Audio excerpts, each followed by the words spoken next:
এসে এখন আমাদের ডিরেক্টর শাহাবুদ্দিন ভাই আমাদের সকলকে চা, তারপর নাস্তা, বিস্কিট যে যেটা খায় সবাইকে খাওয়াচ্ছে। এই যে কথা শুনলেন খাওয়াচ্ছে, এই যে আমাদের এই ভ্যান ভাইয়ের সাথে কথা বলেন, খাওয়াইতেছে না ডিরেক্টর?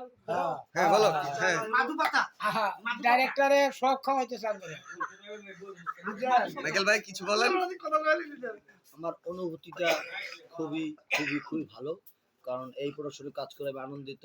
আমরা গতকালকে রাতে 4টা দেশি মুরগি জব করছে, আমরা খাইছি।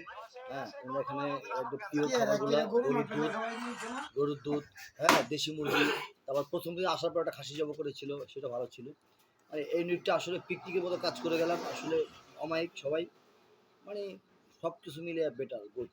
সবচেয়ে আমার চোদ হইল ভাই জামাল ভাই আমি কি বলবো, কিছু একটা বলেন। সবাই খায় বাসলেট আছে, আমি একটু চা খাই, আমি তো আর খাইতে পারি না।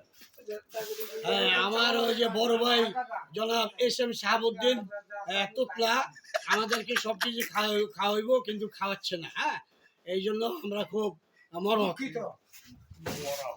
কিছু একটা বলেন আপনি সবার উদ্দেশ্যে।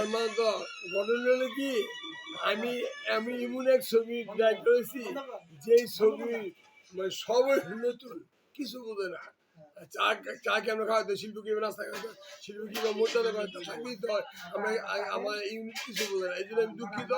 তবে আগামীতে আমি এই ইউনিটে কাজ করব।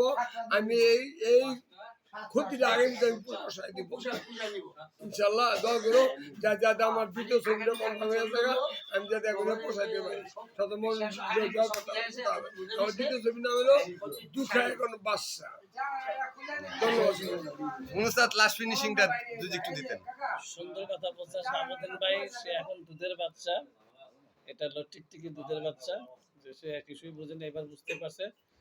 আমাদেরকে বলছে যে আপনারা কোনো টেনশন নিয়েন না, ইনশাল্লাহ আমরা আগামী থেকে আপনাদেরকে আরো বেশি বেশি না খেয়ে রাখবো।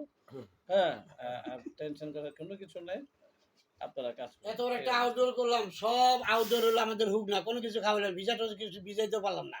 এটা আমার খুব দুঃখ, বুঝছেন?